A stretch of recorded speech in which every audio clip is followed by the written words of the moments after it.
이솝우화 중에 토끼와 거북이 이야기가 있습니다. 우리가 잘 알고 있는 토끼와 거북이 이야기. 둘이 경주를 하다가 토끼가 부지런히가 잠을 자는 사이에 거북이가 승리하는 내용입니다. 이미 잘 알고 있는 내용이기에 토끼의 마음, 토끼의 관점을 조금 바꾸어서 이야기를 해보려고 합니다. 토끼는 거북이를 볼 때마다 참 마음이 아팠습니다. 토끼는 거북이를 너무너무 많이 좋아하고 사랑했습니다. 그런데 이 토끼가 거북이를 좋아한다는 것은 아무도 모릅니다. 오직 토끼만 압니다. 거북이도 모릅니다. 주위의 다른 식구들도 다른 동물들도 전혀 모릅니다. 토끼가 거북이를 많이 사랑합니다. 그런데 토끼에게 한 가지 아픔이 있습니다.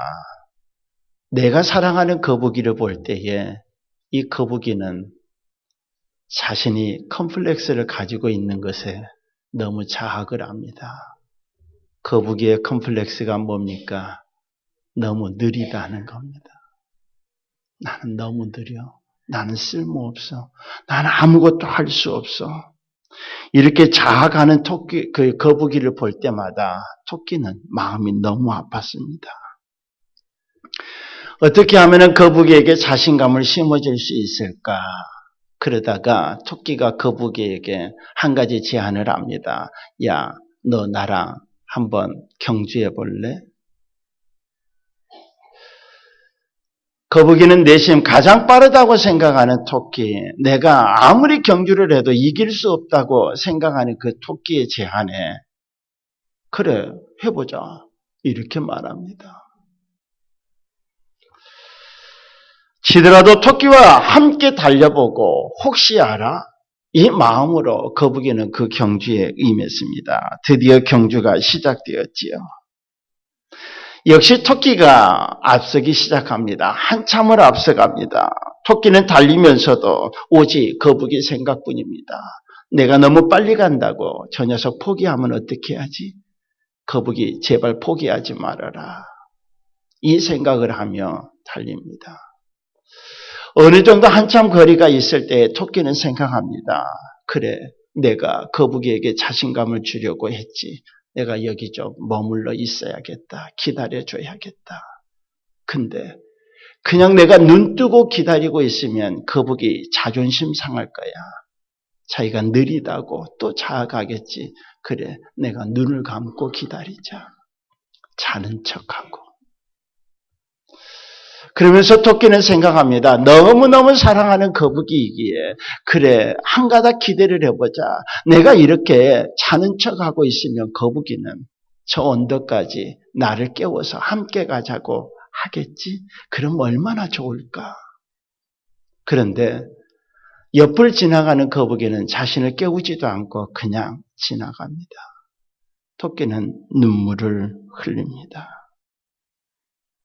결국 누가 이겼습니까?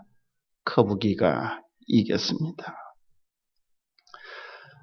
이 경주 사실을 아는 많은 식구들이나 또 동네 동물들이 또 후세의 사람들이 이야기합니다. 거북이는 근면하고 성실하다. 하지만 토끼는 너무 교만하고 경솔하다. 이런 욕을 먹었습니다. 그러나 토끼는 남몰래 눈물을 흘리며 그 모든 비난을 감수합니다. 무엇 때문일까요? 토끼가 거북이를 너무 사랑했기 때문입니다. 사랑이 무엇입니까? 티내지 아니하는 것이 사랑이고 소리 없이 헌신하는 것이 사랑이고 양보할 수 있는 것이 사랑입니다. 사랑하는 대상이 높여지고 대신에 내가 점점 무너져 내려도 기쁨으로 여길 수 있는 것, 이것이 바로 사랑입니다. 자기만 아는 각박한 세상입니다. 자기의 욕심만 채리는 세상입니다. 나만 살겠다고 누구는 죽든지 말든지 뒤도 돌아보지 않냐는 이 세상 속에 토끼와 같이 눈물을 흘리면서 어느 누구 하나를 진심으로 아껴주는 사람이 있습니다. 그 사람의 이름은 부모입니다. 어떤 사람이요, 자신의 딸을 보고 얼굴에 면전에 대놓고 아이고 엄마보다 훨씬 낫네. 엄마는 그렇지 않는데 딸은 엄청 이쁘네. 그럼 엄마는 이쁘단 얘기요? 못생겼단 얘기요? 이쁘단 얘기입니까? 못생겼단 얘기입니까? 그런데 기분이 좋아요? 안 좋아요? 이게 부모입니다. 나를 엄청 무너뜨리는데도 기분이 좋은 거, 뭐 때문이겠습니까? 사랑 때문입니다. 오늘 본문은 잠언서입니다. 잠언은 지혜의 서신이라고 하지요. 하나님의 백성이 이 땅에 어떻게 살아가야 할까?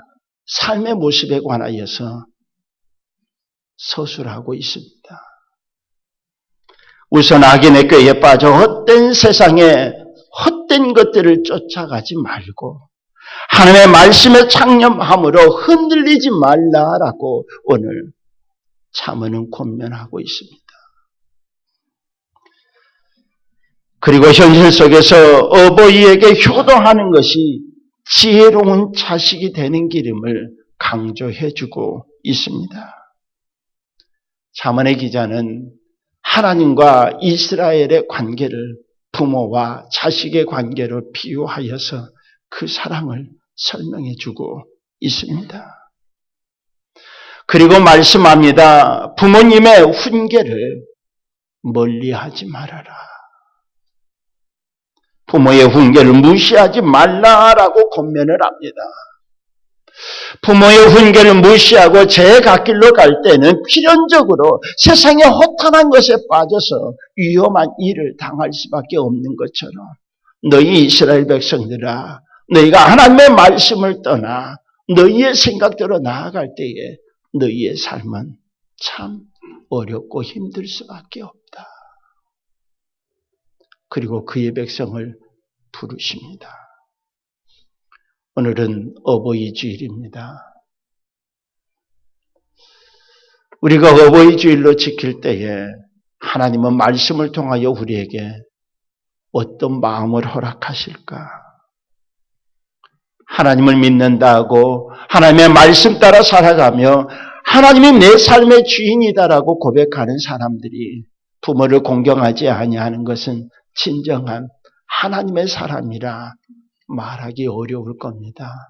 그 이유는 주님께서 우리에게 마땅히 해야 할 말씀으로 부모를 공경하라 하시기 때문입니다. 오늘 지혜로운 자식이라는 표현이 있습니다. 성경에서 이야기하는 지혜로운 자식이 누구입니까? 부모를 기쁘고 즐겁게 하는 자입니다. 효를 다하는 자이지요. 지혜로운 자식을 둔 의인의 아비는 크게 즐거워하리라라고 본문은 증거하고 있습니다. 여러분은 지혜로운 자식입니까? 그러면 어떻게 하는 자가 지혜로운 자식이라 일컬음을 받을 수 있을까? 먼저 아비에게 청종해야 합니다. 말씀을 잘 들으라라는 겁니다. 우리나라가 참 힘들었습니다. 일제 점령기 하에 참 많은 고통을 당했지요. 해방 이후에 조금 안정될 때쯤 전쟁이 일어났습니다. 일어서기도 전에 전쟁이 일어나서 더 많은 피폐함이 있었습니다. 하지만 그 어려움에도 불구하고 가장 짧은 시간에 가장 급성장을 하는 세계 유례 없는 나라로 인정받게 되었습니다. 많은 계기도 있었겠죠. 많은 원인도 있습니다. 그러나 1970년대부터 있었던 새마을 운동도 하나 귀한 역할을 했다라고 볼 수 있습니다. 여러분 기억하시죠? 참 먹고 살기 힘들 때에 새벽이 되면 새벽종이 울렸네, 새 아침이 밝았네 해가며 깨웠던 그 사실들. 이 1970년대의 새마을 운동에 시작이 되는 이 모티브가 되는 또 다른 하나의 단체가 있었습니다. 그것이 바로 가나안 농군학교입니다. 설립자인 김용기 장로님이라는 분이요, 훨씬 더 이전에 이 나라가 잘 살고 이 나라 모든 사람들이 먹을 것 없는 세상 사는 것은 농촌이 달라져야 된다라고 생각을 했습니다. 그래서 농촌 부흥을 믿고 가나안 농군학교를 세워 농촌 개혁운동을 벌였습니다. 지역 주민들을 먼저 중심으로 해서 황무지 개간법, 그 다음에 지분개량법, 그 다음에 토양과 그 퇴비하는 법, 이런 농촌에 꼭 필요한 요소들을 10일 동안 단기간에 집중교육을 시켰습니다. 그리고 그 교육에 참여하는 자들에게 예수 그리스도의 복음을 증거하며 하나님을 믿게 했습니다. 이 가나안 농군학교에 당시 대통령이었던 박정희 대통령이 찾아오게 되었고, 효를 기본으로 하여 근검 전략하고 농촌을 살리려고 하는 그 마음을 본받아서 새마을 운동을 범정부 차원에서 전개하기 시작했습니다. 이 김용기 장로님이요, 3남 2녀를 두었습니다. 그런데 둘째 아들이 굉장히 똑똑했나 봅니다. 이 둘째 아들이 아버지가 자녀들과 함께 이 농촌 살리기 운동을 하는데 자기의 비전과 지금 자신이 처한 현실에 큰 괴리감을 느낍니다. 나는 이거 할 필요 없다. 그래서 자신의 꿈을 펼치겠다고 부산으로 갑니다. 부산으로 가서 배를 타고 일본으로 건너가겠다는 생각이었죠. 배를 타기 직전에 그 아들인 범일 씨가 아버지의 편지를 발견하고 아버지 편지를 읽게 됩니다. 그 아버지 편지에 이런 내용이 있었습니다. 조만식 선생의 자녀가, 안창호 선생의 자녀가 부모의 마음을, 부모의 그 뜻을 따랐다면 얼마나 좋았겠느냐. 내가 명예를 구하였느냐, 내가 돈을 구하였느냐. 나는 진정 이 땅에 복음을 전하려고 하는데 네가 나를 이해해 주지 못하면 어떻게 하느냐. 돌아오라. 그리고 나와 함께 일하자. 이 일이 분명 어렵겠지만 하나님이 칭찬하실 만한 일이고 반드시 심는 대로 거둘 줄 믿는다. 이 내용의 편지를 읽고 이 범일 씨가 바로 아버지께로 돌아옵니다. 그리고 아버지를 도와서 가나안 농군학교를 번성하게 하고 원주에 제2 가나안 농군학교를 세우고 아버지가 돌아간 다음 가나안 농군학교의 모든 일들을 감당하게 됩니다. 이 김범일 장로는 효에 관하여서 이렇게 이야기합니다. 효란 자녀가 정직, 순결, 봉사, 겸손의 미덕을 갖추어서 아버지의 뜻을 따라 살면서 자신의 위치에서 빛을 발하는 것이다. 이렇게 효에 관하여서 명령합니다. 아버지의 아들답게 사는 것, 아버지를 기쁘게 하는 것, 이것이 바로 효라는 겁니다. 오늘 본문 22절에 보면은 너 낳은 아비에게 청종하라 라고 말합니다. 여기서 청종이라는 말은 듣고 따른다는 말이지요. 시키는 대로 순종한다는 말입니다. 어버이에게 청종하라는 것은 하나님의 명령입니다. 때로는 어버이에게 눈을 부릅뜨고 대드는 사람, 거역하는 사람도 있습니다. 하지만 나의 부모님이, 나의 아버지, 나의 어머니가 어떤 말을 한다 할지라도 순종하는, 청종하는, 듣는 마음이 필요합니다. 창세기 22장에 보면 이삭의 이야기가 나옵니다. 아브라함과 이삭의 이야기가 나오는데요. 창세기 22장에 보면 하나님께로부터 아들을 번제로 드리라는 아브라함이 그 말씀을 듣고 이삭을 번제로 드리러 가는 장면이 나옵니다. 평상시 아버지의 모습 이해할 수가 없습니다. 이삭의 눈으로 보기에는 그랬습니다. 제사를 드리러 하나님께 번제를 드리러 가는데 모든 건 다 갖춰졌는데 제일 중요한 게 빠졌습니다. 그게 무엇입니까? 번제물입니다. 그래서 묻습니다. 아버지 뭐 하나 빠지지 않았습니까? 재물이 없습니다. 아니다. 그냥 가면 된다. 아니 무슨 말씀을 하시는 거예요? 아버지 노망했어요? 어떻게 이 상태로 번제를 드릴 수 있습니까? 재물 기본 아닙니까? 따지지도 않습니다. 하나님 준비하실 거다. 예. 이것이 바로 청종입니다. 마음에 안 맞아요. 마음에 이해가 안 돼요. 도저히 상상할 수가 없어요. 현실에 안 맞아요. 그래도 예. 이것이 바로 오늘 본문이 이야기하는 청종입니다. 우리 자식된 입장에서 부모님을 볼 때에 이해 안 되는 건 많습니다. 세대 차이 느낍니다. 잔소리같이 여겨집니다. 아무리 고민하고 고민해도 도저히 이룰 수는 없다 생각될 때가 너무 많이 있을 겁니다. 이삭도 그랬겠지요. 하지만 오늘 성경은 이야기합니다. 청종하라. 어려운 것 같습니다. 굉장히 어려운 것 같습니다. 그러나 이삭의 모습을 보면 어려운 것도 아닙니다. 예, 하면 되는 것이었죠. 청종하면 큰 힘과 복이 됩니다. 어버이에게 청종하는 사람이 하나님의 말씀도 잘 듣습니다. 어버이에게 순종하는 사람이 하나님의 말씀에도 순종하는 자입니다. 여러분, 지혜로운 자 되기를 간절히 원합니다. 지혜로운 자식이 하나님의 말씀대로 살아가는 자,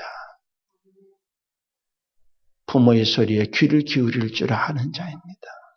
또 하나는 내 어미를 경히 여기지 말라라고 말합니다. 부모를 공경하라라는 말이죠. 아주 똑똑한 6살짜리 여자아이가 있었습니다. 아주 똑똑했습니다. 한글도 금방 알았고요. 아주 6살 나이답지 않게 지혜롭습니다. 교회 유치부를 갔는데요. 선생님이 뭐 하나를 나눠주었는지 아빠 엄마가 보니까 그거 부지런히 막 읽으며 외우며 하고 있습니다. 그래서 뭔가 하고 이래 봤더니 10계명입니다. 제1계명, 제2계명, 제3계명 하면서 반복해서 막 외웁니다. 그런데 아빠 엄마가 그 소리를 들으면서 너무 마음이 흐뭇하게 듣고 있는데 제5계명, 5계명이 무엇입니까? 내 부모를 공경하란데요. 아빠 엄마가 들으니까 아이가 내 부모를 공격하라. 내 부모를 공격하라 하면서 막 외우는 거예요. 그래서 아빠가요. 아니 교회에서 이거 오타가 났나? 잘못 유인물을 줬나 하고 이렇게 보니까요. 거기에는 분명히 내 부모를 공경하라 이렇게 돼 있어요. 그래서 아빠가 이야기합니다. 야, 너 잘못 읽었어. 여기 봐봐. 여기 공경이지 공격이 아니야. 공경으로 읽어야 돼. 그랬더니 이 아이가 이야기합니다. 아빠, 이거 공경으로 적혀 있는데 선생님이 잘못 적은 것 같아. 공경이 아니라 공격이어야 돼. 이렇게 이야기합니다. 그래서 아빠가 아니 왜 아니야 이게 공경이 맞아 이렇게 이야기하니까 그 아이가 이야기합니다. 아빠, 엄마의 아빠, 엄마는 할아버지, 할머니잖아. 그래, 맞아. 근데 아빠, 엄마는 할아버지, 할머니한테 공격하잖아. 아이 눈으로 볼 때는 부모에게 공격하는 게 맞는 게 아니라 뭐가 맞았어요? 공격하는 게 맞았던 겁니다. 여러분은 부모를 공경하십니까? 아니면 공격을 하십니까? 부모는 공경받을 대상이지 공격받을 대상이 아닙니다. 여러분의 마음에 조금 안 맞는다고, 생각이 다른다고 얼마나 말로 공격을 하고, 심지어 부모를 때리며 공격하여 죽이는 사람도 있습니다.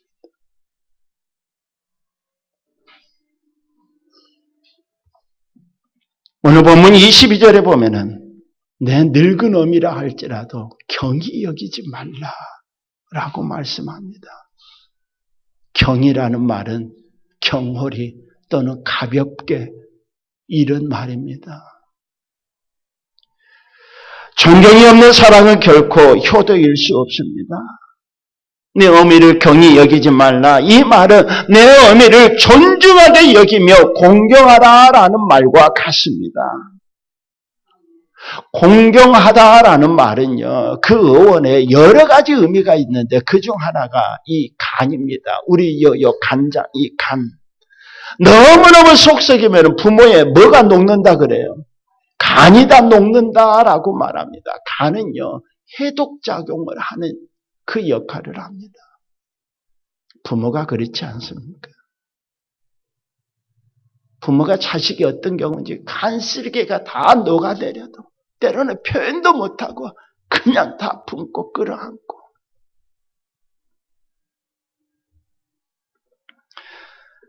하지만 침묵입니다. 침묵의 장기라고 하잖아요. 공경하라. 그러니 잘 보호해야 한다는 겁니다. 또 하나 공경의 의미에는요, 무겁다라는 말의 뜻이 있습니다. 공경은 무게를 인정한다는 겁니다. 나를 키우게 하여서 그 삶이 지어졌던 그 무게, 그 고난의 무게, 아픔의 무게, 경륜의 무게, 이 모든 것들을 다 인정할 때에 우리는 공경할 수 있습니다. 어버이를 경히 여기는 것은 하나님께서 기뻐하지 아니하시는 행위입니다. 보이는 부모를 공경하지 못하는데 어떻게 보이지 아니하는 하나님을 섬길 수 있겠는가? 여러분, 늙은 어미라 할지라도, 내 마음에 안 든다 할지라도, 나와 소통이 잘 안 된다 할지라도 공경하여 지혜로운 자 될 수 있기를 간절히 원합니다. 또 하나는 지혜로운 자식이 되려면 마음을 드릴 줄 알아야 합니다. 마음. 부모하고 자식이 얼마나 다른 줄 아십니까? 병원에서 근무하는 의사가 목사님에게 정말 개탄하는 마음으로 이런 이야기를 합니다. 목사님, 제가 병원에 근무해 보니까요, 자식 다 필요 없습니다. 목사님은 의아해서 묻습니다. 무슨 말입니까? 제가 병원에 있어 보니까요, 부모는 자식이 아프면 어찌할 바를 모릅니다. 그리고 의사를 붙잡고 하는 이야기가 제발 좀 살려달라고, 내 자식 제발 좀 살려달라고 애걸복걸하며 눈물로 매달립니다. 그런데 자식은 부모가 아파서 오면은 제발 좀 살려달라고 하는 것이 아니라 얼마나 살겠어요? 얼마나 살겠어요? 죽는 날 물어보는 것처럼, 너무 아파서 오랫동안 아프다가 안 죽으면 어떻게 할까봐 그런 마음으로 묻는 것처럼 얼마나 살겠어요? 한다는 겁니다.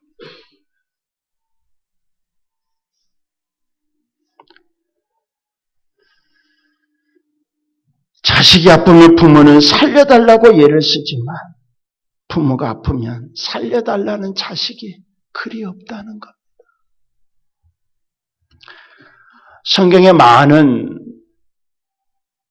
인물들 중에 효부 중에 효부라고 하면은 룻을 들 수가 있습니다.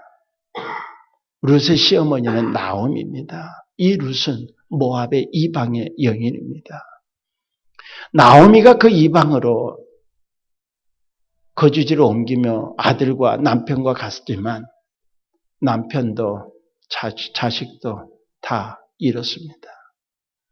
나오미가 이제 내 나라 내 고향으로 돌아가려고 합니다. 그리고 이 땅의 며느리, 이방의 며느리들에게 이제는 너희 친정으로 돌아가라 라고 합니다. 다른 나라에 가서 사는 것이 쉬운 게 아니야. 너희는 그냥 여기 살아라. 남편도 없지 않니? 그래서 첫 번째 며느리 오르바는 어머니 말을 듣고 친정으로 갑니다. 그런데 룻은 안 가겠다고 해요. 나오미는 보내려고 합니다. 그리고 자기 혼자 다시 돌아가려고 하는데 이 룻이 어머니에게 이야기합니다. 룻기 1장 16절에 보면요. 내게 어머니를 떠나며 어머니를 따르지 말고 돌아가라고 제발 말씀하지 좀 마십시오. 어머니 가시는 곳에 나도 가고 어머니 머무는 곳에 나도 머물 겁니다. 어머니께서 죽으시는 곳에서 나도 죽을 것이고 만일 내가 죽는 일에 어머니를 떠나면 여호와께서 내게 벌을 내리시고 또 벌을 내려 나도 죽을 겁니다. 더 이상 나오미가 룻을 말리지 않습니다. 왜 그랬겠습니까? 나오미의 그 고백 속에, 아니 룻의 고백 속에 나오미가 룻의 진심 어린 마음을 알았기 때문입니다. 오늘 잠언 24장 26절에 보면요. 내 아들아 내 마음을 내게 주라라고 말합니다. 네 마음을 내게 좀 주라. 얼마나 안타깝습니다. 네 마음을 내게 좀 주라. 이 말은 내 마음을 좀 제발 좀 알아달라라는 말입니다. 하나님을 믿는 사람들은요, 이 마음이 항상 어느 곳을 향해 있어야 하겠습니까? 하나님을 향해 있어야 하는 것 당연할 겁니다.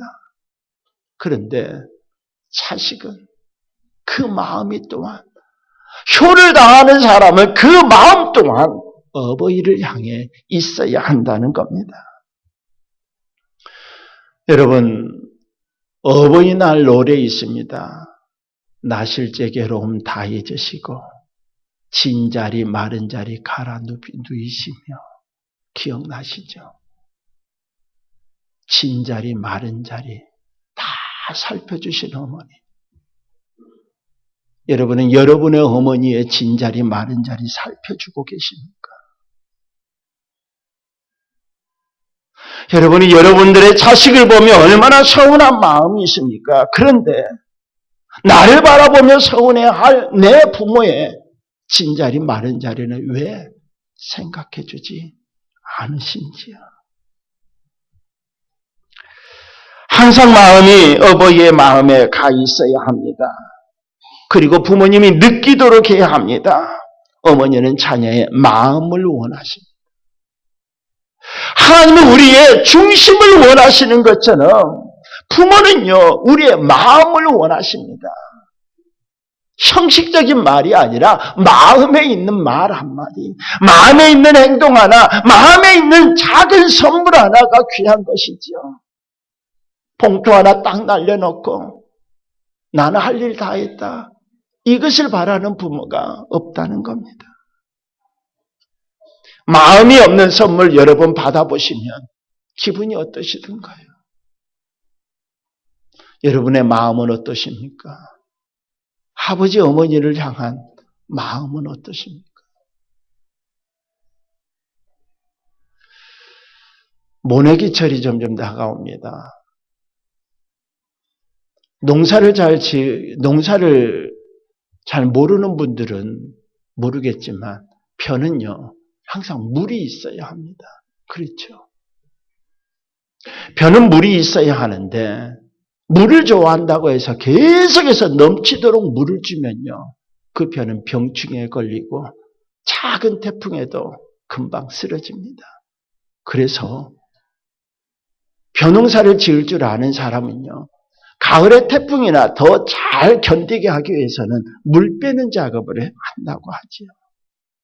물을 때로는 쫙 빼서 말릴 때도 있습니다. 그리고 조금 더 물이 많이 유입될 것 같으면 미리 물도 다 빼야 합니다. 우리의 삶의 그릇에도 물을 채워야 할 때가 있는가 하면 물을 빼야 할 때, 물을 비워야 할 때가 있습니다. 우리의 인생의 모든 삶은요, 분명히 채워야 할 때가 있고 비워야 할 때가 있습니다. 오늘 여러분은 무엇을 채워야 하고 무엇을 비워야 하겠습니까? 우리의 마음에도 무게가 있고 우리의 마음의 무게를 재는 저울이 있습니다. 여러분의 마음속에 있는 저울을 잘 활용하십시오. 그리고 너무 무거웠을 때에 마음의 다이어트를 해야 합니다. 열정이 너무 무거워지면요, 욕심을 낳습니다. 내게 열정이 무거워져서 욕심을 가리키고 있지는 않는지. 사랑이 너무 무거워지면 집착을 낳습니다. 내 사랑의 무게가 너무 무거워서 집착을 가리키고 있지는 않는지.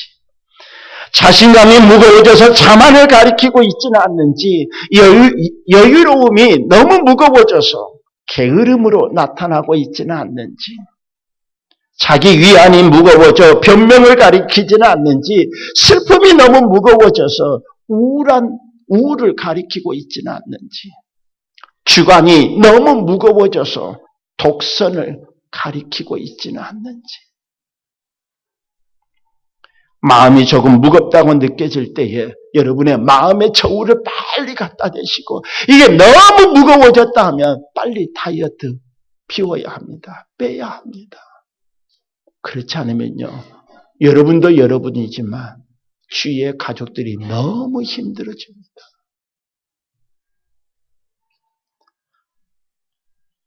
여러분, 우리는 이 땅에 잠깐 소풍 나온 사람과 같습니다. 영원히 머물 곳이 아니죠. 하나님이 얼마나 우리를 사랑하시는지, 우리에게 부모를 주시고 자식을 주셔서 함께 기뻐하게 하시고 함께 슬퍼하게 하시고 함께 마음을 공유하게 하십니다. 곁에 있는 것만으로도 너무 감사해 보십시오. 나중에 후회해도 손을 펼 데가 없습니다. 기초가 무너지면 모든 것이 무너집니다. 인생의 기초가 바로 효라고 말하죠. 옛말에 그렇습니다. 부모를 알아보지 못하면 뭐만도 못하다, 뭐만도 못하다, 금수만도 못하다라고 했습니다. 금수는요, 날짐승하고 길짐승을 다 총괄해서 하는 표현입니다. 날짐승, 날아다니는 거, 길짐승, 걷거나 기어다니는 짐승을 길짐승이라고 말합니다. 어떤 동물하고 견주어 봐도 부모를 알지 못하는 자식은 그만도 못하다라고 표현을 하겠습니까? 하나님을 믿는 사람도 마찬가지입니다. 하나님께서도 반드시 이 효를 강조합니다. 내 부모를 공경하라. 이것이 복되고 장수하는 길이다. 잘 되는 길이라고 말씀해 주십니다. 오늘 본문은 이야기합니다. 내 아비에게 청종하고 내 늙은 어미를 경히 여기지 말라. 그리고 마음을 다하여서 그 마음을 부모님께 드려보십시오. 하나님은 그러한 자녀를 지혜로운 자다라고 말씀해 주십니다. 여러분은 자식이면서 또한 부모입니다. 자식과 부모의 평형을 잘 유지하고 있는가? 그 무게중심을 잘 잡고 있는가? 오늘 다시 한번 깨달으시고, 오늘 어버이 주일입니다. 여러분의 삶 속에 부모님 보시기에 지혜로운 자식 되셔서 하나님의 영광과 또 이 땅에 많은 사람들에게 사랑과 위로와 평안을 나누는 귀하고 복된 심령들 되기를 주의 이름으로 간절히 기원합니다.